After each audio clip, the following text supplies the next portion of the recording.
What separates a good poi piece from a great poi piece? The answer to that question is bound to be pretty subjective, but I think I do know what my answer would be. I've seen a lot, and I do mean a lot of poi over the years, but there are videos and performances I find myself coming back to time and time again. Stuff that feels timeless and as fresh as the day it was made. And I have had some thoughts about why these videos and performances feel so timeless and powerful. I think a lot of them feature really impressive tricks, but more than that, I think they feature really beautiful compositions. What do I mean by composition, and what does that have to do with how we spin poi? Buckle up, friends, your boy has some thoughts to share.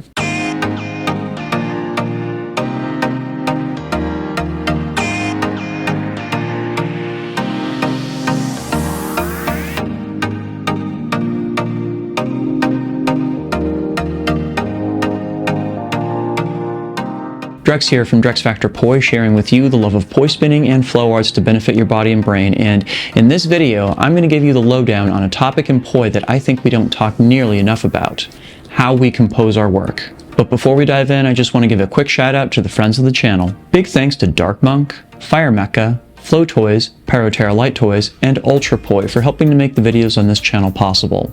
You can learn more about all these awesome companies and the work that they're doing to support flow artists like yourself by checking out the links down in the description of this video. I've thought a lot about the videos I tend to go back and revisit, the ones that have had staying power through the years. And sure, some of them it's because they showed off some really mind-blowing tricks or had especially good presentations, but the ones I think of as truly being classics do something a little different. They function not just as showcases for feats of virtuosity, but take me on a journey. They have me on the edge of my seat and eager for what comes next. They are performances that, no matter how many times I watch them, I find something new to appreciate. As it turns out, they all have something in common that I think makes them timeless, something that pulls the pieces together into something greater than the sum of their parts. What I'm referring to here isn't tricks. It's not frameworks, and it's not theory, at least not as poi spinners traditionally frame that word. It's composition. Namely, can they communicate an idea, emotion, or story through poi spinning? There's loads of resources for teaching people how to acquire tricks and how to relate them to each other.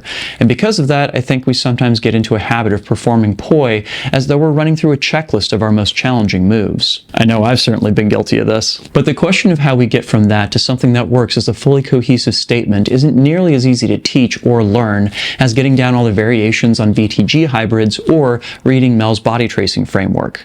What makes for a satisfying performance is something that can be hugely subjective. So, how do we go about exploring that? Put another way, sure, we can learn all the tricks there are out there, but I wonder if we can actually say something with those tricks. How can they be used not just to impress, but also to make a statement? I've long thought of learning individual poi tricks as being akin to learning words in a language. Sometimes we even come up with cool combos that showcase how several tricks can be made to work together and create surprising moments where a change in momentum seems to appear out of nowhere. This may be akin to speaking in short sentences. But what about whole paragraphs, novels, or essays? What does it look like to write a satisfying sentence that connects with an audience in conveying an idea and does so in a way that sticks in their heads? That's something of uncharted territory. Personally, I do think there are certain universal traits that go into good composition, regardless of the art form. And I think we can learn these traits from other arts to apply them to poi composition too. I'm hoping that by doing so in this video essay, it'll give a lot of us tools to work with in our own compositions, with poi or with any other art form we wish to explore. And of course, the disclaimer. If you're happy learning your tricks and showing them off and don't need any pretension around poi composition, then I am not here to tell you that you're wrong.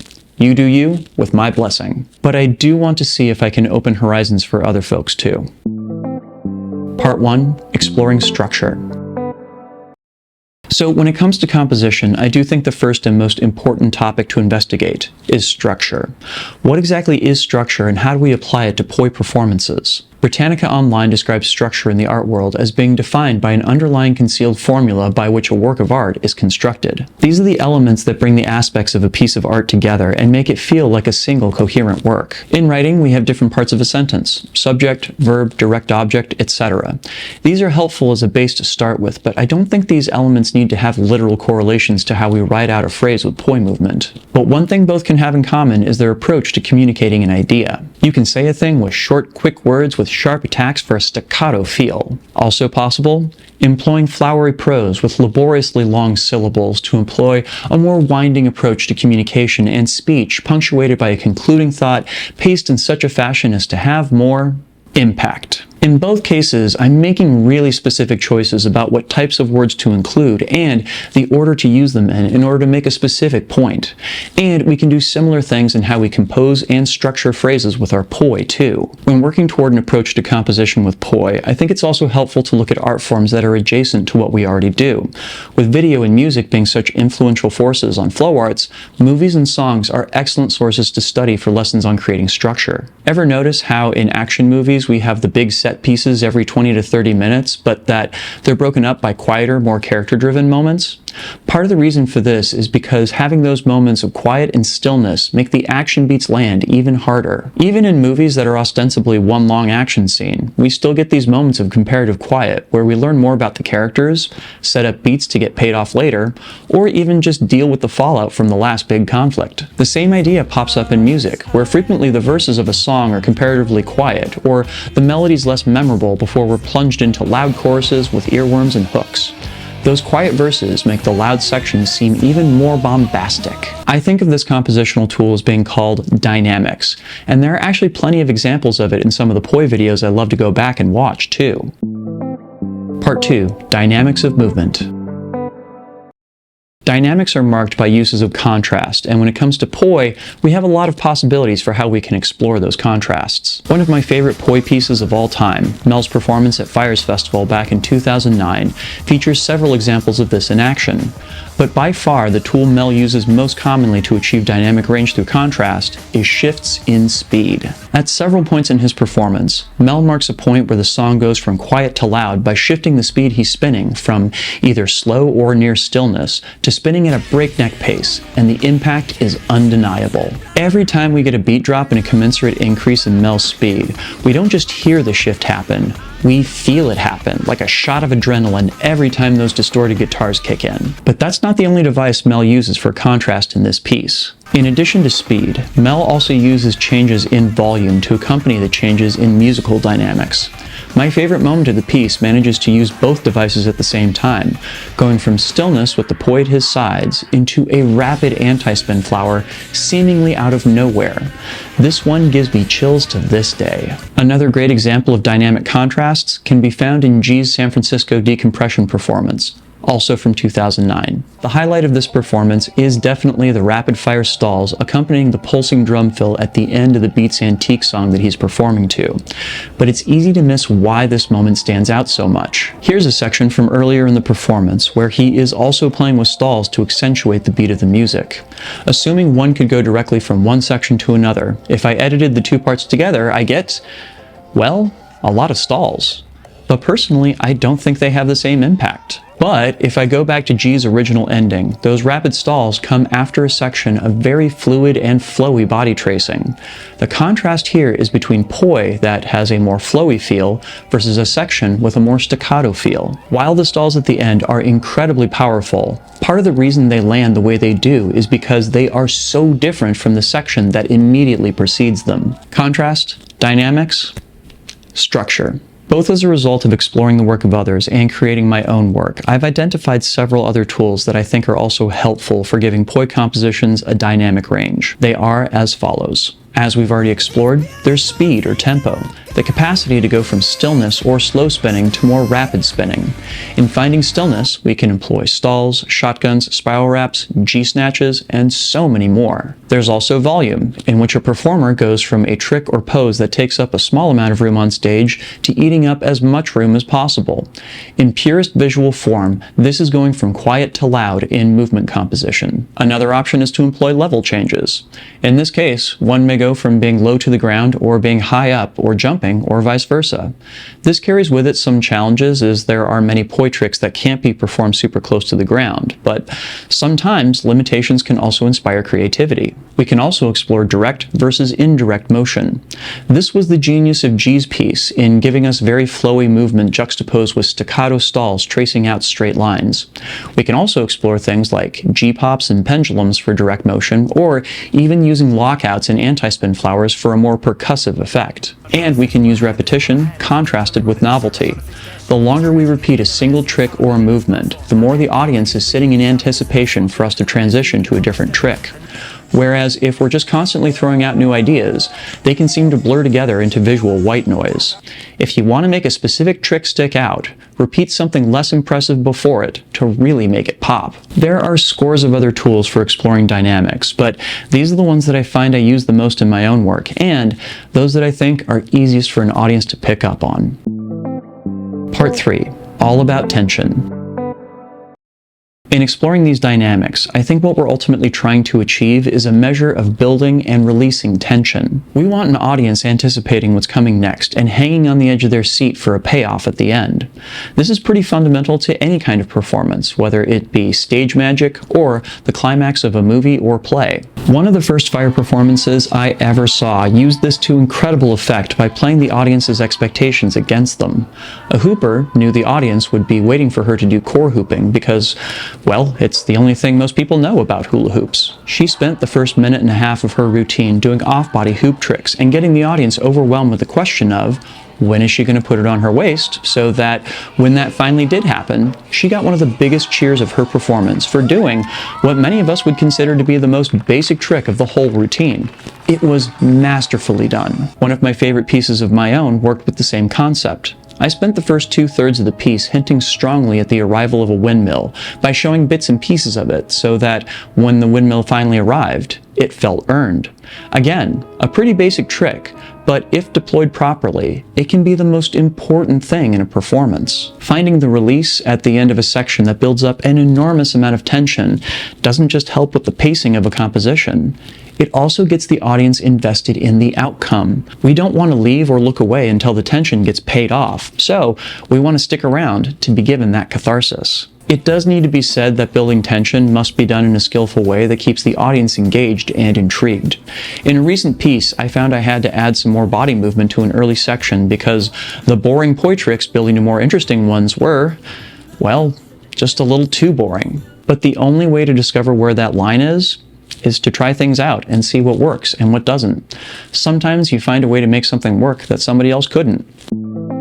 Part 4. Finding the theme.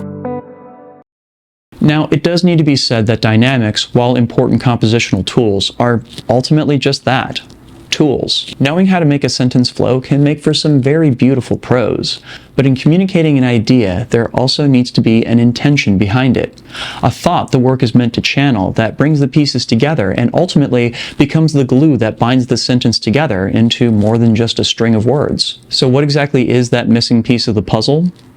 Well, personally, I think it's theme.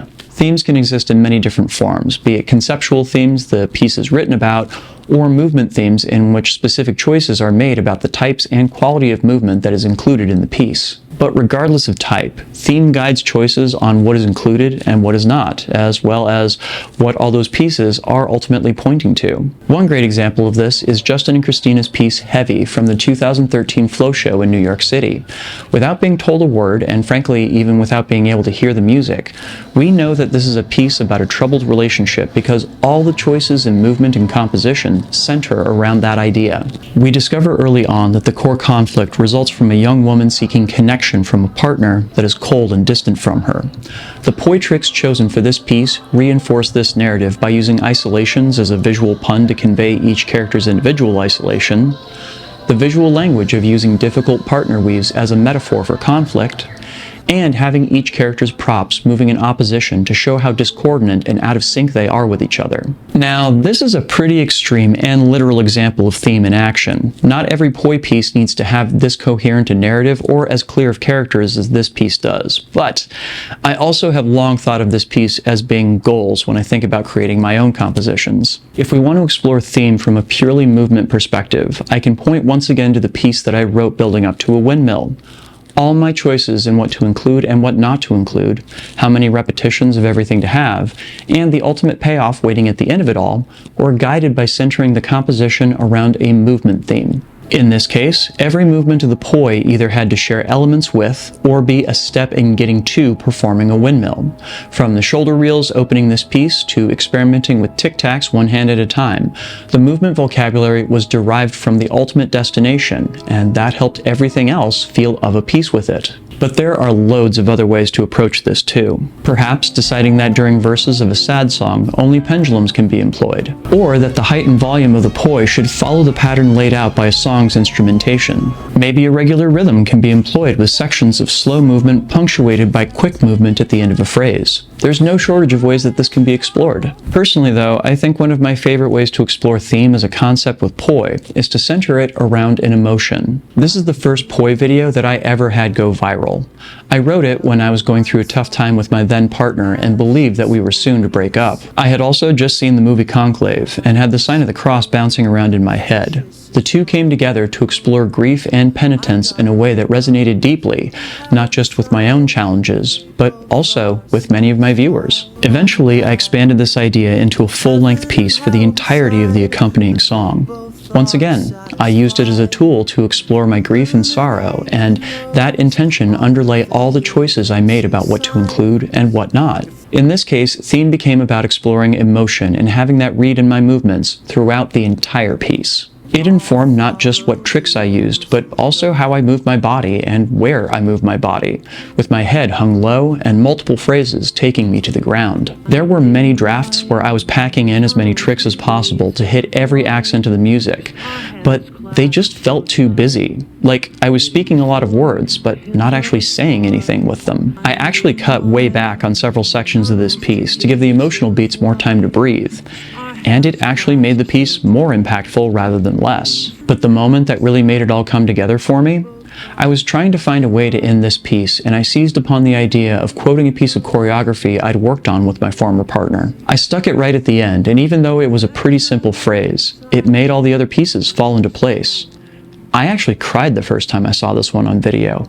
It was incredibly powerful. Theme can take on many forms, from aesthetic to emotional and even narrative. There's no one right way to explore theme, but by having one, it helps carve out a clear path for what a composition should be, where it starts, where it's going, and how exactly it gets there. Part 5. The sum of their parts. Thinking of composition with poi in terms of a central theme that we explore through the use of dynamic range doesn't just make performances more satisfying, I think it makes them more memorable. I think it transforms poi pieces from being checklists of tricks into creations that have greater impact and staying power. But your mileage may vary on this point. Again, if your poi are a vehicle for doing tricks, there is no reason to feel as though your use of them is lesser or not good enough. But for those of us interested in taking the plunge and exploring this more deeply, I think there's a lot more potential here. I think we may find as we explore this point that there's a lot of rewarding ideas and lessons to be gained. And if you're curious what the connective tissue is in my own work, I've posted a video essay over on my other channel that goes deeply into this question. I've spent quite a lot of time trying to understand what motivates me to explore these questions, and it's resulted in what essentially amounts to an artistic manifesto of principles and aim. If you're interested, I'll leave a link to that video down in the description as well as up in the cards. And I'll also leave links in the description to all of the performances that I've shared here, so you can watch them for yourself and see what they stir up in you. For now though, I hope you have some new tools, not just for looking at poi through the lens of composition, but also inspiration to see what can happen when viewing poi through this lens. Take a look at the videos and performances that have had staying power for you and ask yourself, why? What made the pieces of this performance come together into something that felt unique and special? What aspect of my tastes did this appeal to, and why? What about it inspired me, and what moments do I enjoy revisiting? Exploring those questions will help you hone in on your own tastes and motivations, and hopefully help you write work that reflects those tastes, as they are unique to you. I can't wait to see the results. If you got anything out of this video, please make sure to like, comment, share, and subscribe. Are there topics in the poi world you'd like to see me cover? Leave a comment and let me know. Doing this helps other people find my videos, and it helps my channel grow.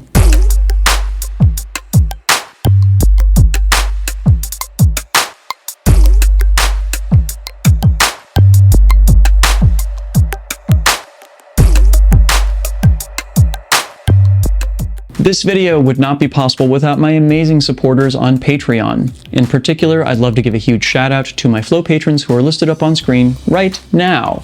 Thank you all so much for your very generous support. And if you out there watching would like to get your name in the credits or access to a host of other awesome rewards, be sure to sign up to my Patreon yourselves over at patreon.com/DrexFactorPoi.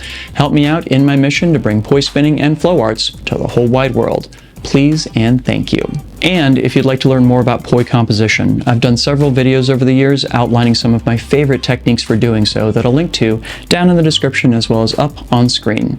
Thank you so much for watching. Make sure to get out and flow yourselves today, and I'll see you with a new video real soon. Take care now. Peace.